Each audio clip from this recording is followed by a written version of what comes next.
Bien, bonjour à tous, bienvenue pour cette nouvelle journée consacrée au festival Off d'Avignon. Nous sommes ici dans le centre commercial pour vous présenter près de 80 compagnies qui ont le plaisir de venir vous parler de leur spectacle, de vous inciter à aller les retrouver sur scène. Nous sommes très heureux de commencer cette journée avec le voyage dans le passé de Stéphane Zweig. Bonjour à vous, merci d'être là. Bonjour. On peut avoir votre prénom? Tristan. Et moi je m'appelle Anisia. Merci à vous, vous jouez dans ce spectacle-là, dans cette nouvelle de Stéphane Zweig. Alors on sait que Stéphane Zweig est un auteur qui a toujours su très habilement manipuler la psychologie humaine à travers toutes ses œuvres. Pour ceux qui ne connaissent pas le voyage dans le passé, comment on peut en parler? Alors le voyage dans le passé, c'est effectivement une pièce de Zweig qui est comme la plupart de ses pièces, donc il a l'art d'aller loin dans la psychologie des personnages. Ici, c'est une histoire d'amour entre un homme et une femme qui se sont aimés et qui croient s'aimer encore, qui vont se retrouver 9 ans plus tard. Sauf que la vie a passé, il y a eu la guerre qui a éclaté et donc on assiste à ces retrouvailles et on voit en direct ce qui va se passer. J'ai lu dans le dossier qu'il s'agit d'un drame romantique. C'est assez curieux d'associer ces deux termes-là, mais c'est bien ce qui définit la pièce, un drame romantique. Oui, c'est exactement ça, ouais. C'est un drame romantique, après c'est pas du tout plombant, c'est-à-dire que c'est très poétique, il y a même des touches d'humour, c'est très joli, c'est très esthétique.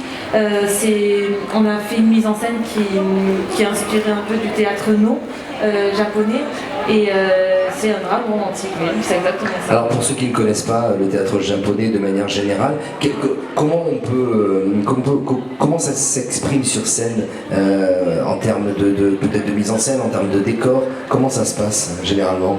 Alors c'est, en tout cas nous, ce qu'on leur a piqué, on va dire, comment s'est inspiré, c'est que c'est une mise en scène qui est assez sobre, c'est des images esthétiques, c'est une lumière qui est présente et c'est quelque chose qui est lent, qui est dans le ressenti. Ouais, généralement très peu de décors aussi sur scène, hein, on n'est pas avec des appartements que l'on reconstitue, etc.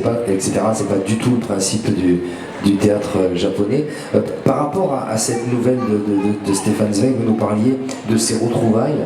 Vous êtes ce couple sur scène, tous les deux. C'est ça, oui. Qu'est-ce qui fait que 9 ans se sont écoulés et pourquoi ont lieu ces retrouvailles? Qu'est-ce qui s'est passé? Pourquoi ont lieu ces retrouvailles? Parce que c'est deux êtres qui sont totalement différents et qui se sont retrouvés à un moment pas très opportun, où ils n'ont pas eu l'occasion de se retrouver vraiment à deux, parce qu'il y a eu beaucoup d'événements, comme elle a dit. Voilà, cette femme vient d'une classe sociale totalement différente. Louis est un jeune homme qui a beaucoup d'ambition, qui rêve de beaucoup de choses, et non pas seulement d'amour, au début de l'histoire en tout cas. Et voilà, en fait, ils vont... C'était quoi déjà pourquoi 9 ans les retrouvailles, c'est ça? Pourquoi 9 ans se sont passés avant ces retrouvailles? Ils se sont séparés Oui, en fait, c'est un peu malgré eux, parce que cette femme n'a pas eu trop le choix, parce qu'elle est mariée, parce qu'il y a la guerre, donc le blocus des mers, le blocus des frontières. Beaucoup de chance, le travail de Louis qui part au Mexique. Voilà, ce que je disais, toutes ses ambitions, son envie de vivre la vie à pleines dents. Et voilà, 9 ans plus tard, parce que le temps qui s'est écoulé, la question c'est est-ce qu'on doit vivre l'amour à l'instant T? Est-ce que voilà. Est-ce qu'on doit lui laisser peut-être le temps de s'installer? Est-ce qu'il ne faut pas le précipiter? C'est toutes ces choses-là aussi qui sont... Ces questions-là, oui. Voilà. En termes de différence de caractère chez ces deux personnages-là que vous interprétez, quelles sont ces différences essentielles? Qu'est-ce qui les différencie réellement? Vous parliez de votre personnage qui lui aime voyager, aime croquer la vie à pleines dents, qui est pas fort, plutôt sur l'instant T, contrairement peut-être au sien. C'est ça. Quelles sont les principales différences entre les deux? Mais ça vient aussi de l'âge de ces personnages. Le personnage, quand on commence l'histoire, j'ai 23 ans. je vais après sur mes 30 ans, c'est ça. Et cette femme-là est plus âgée, donc elle est plus mature, elle est plus réfléchie, elle pense autrement, voilà, elle est pas... elle a une autre réflexion sur la vie, elle a plus de recul sur les choses, sur ce qui se passe entre les deux personnages. Donc c'est vrai que lui va être un peu plus en force, un peu plus en énergie, et cette femme-là, c'est un peu le spectre de ce personnage-là, ce fantôme que lui fait renaître en jouant la pièce en fait. Il fait renaître son amour lointain en fait à travers la pièce et voilà, il a fait revivre quoi, en quelque sorte un personnage plus doux. Cette femme, c'est un personnage plus doux qui se caractérise par c'est le côté romantique de elle est cette face romantique que l'on évoque quand on définit la pièce un petit peu de drame romantique sans bien évidemment tomber dans quelque chose de plombant, mais c'est ça, ce personnage est romantique. Oui, exactement, ouais. Je pense que c'est le personnage que tu veux parler. Je vais juste rajouter que dans ce qu'il disait tout à l'heure par rapport à la question précédente, qu'il y a aussi, elle fait partie d'un milieu bourgeois, elle est mariée au début de la pièce avec quelqu'un qui est beaucoup plus âgé qu'elle, donc elle a déjà un regard sur la vie par sa différent de l'autre, bien sûr. Alors que lui, il est jeune, il a la rage, il a envie de réussir, il a la foule de la jeunesse et il est seul, donc c'est très différent, ils n'ont pas du tout la même conception et le romantisme vient par eux deux, quoi. Par leur deux vies, par leur rencontre, par ce qu'ils échangent l'un avec l'autre, cette différence, comment ils évoluent, comment ils se rencontrent, comment ils acceptent. Vous avez installé cette histoire et ces personnages à quelle époque? Est-ce que dans quelque chose de très contemporain ou pas? Dans la manière dont on les interprète, plutôt oui. Plutôt oui, déjà le texte, donc c'est une adaptation théâtrale de Jean-Benoît Patricot qui respecte quand même la manière d'écrire de Zweig, mais avec des mots plutôt contemporains, et notre jeu il est actuel, il est d'aujourd'hui. Y compris dans les costumes. Ouais, on a joué un peu entre les deux, on a voulu rester dans les années quand même les années 1920, mais voilà, rester quand même contemporain. Donc même au niveau des décors, des costumes, je dirais que c'est un peu à mi-chemin c'est un peu entre les deux, quoi. On n'a pas... Au niveau de la mise en scène, on parlait tout à l'heure de ce théâtre japonais qui a un petit peu inspiré le montage de cette pièce. Qui a signé la mise en scène? Pierre Barrère. D'accord. Pierre Barrère qu'on a rencontré parce qu'en fait on a choisi de faire adapter le texte par Jean-Benoît Patricot, qui est un auteur sur Paris. Et il s'avère qu'il connaissait Pierre Barrère, il nous a conseillé de travailler avec lui. Et voilà, Pierre Barrère était sur Montpellier, nous aussi, donc on s'est dit pourquoi pas travailler sur ce projet ensemble. Exactement, voilà, et puis on a fait beaucoup confiance depuis le début à Jean-Benoît en fait. Et je crois qu'on a eu raison parce qu'on a de la chance de les avoir tous les deux pour ce beau projet. C'est difficile de jouer du Zweig? Eh bien,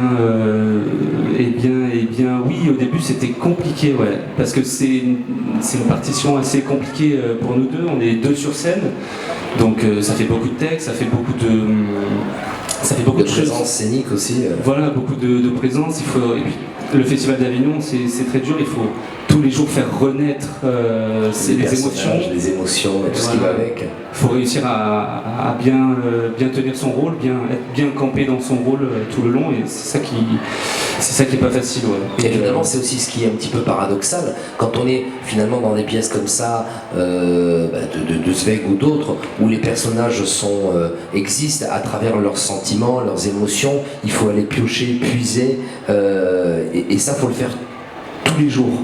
Et c'est vrai qu'il s'installe forcément une forme de mécanique, qu'on le veuille ou non. Il y a une forme de mécanique qui est, je dirais, la partie technique un peu plus obscure que le spectateur ne voit pas. Mais c'est vrai que j'imagine que c'est ça aussi qui est difficile finalement, c'est de lâcher prise pour que les émotions soient sincères et réelles, mais en même temps d'avoir suffisamment la technique pour pouvoir tous les jours refaire ça.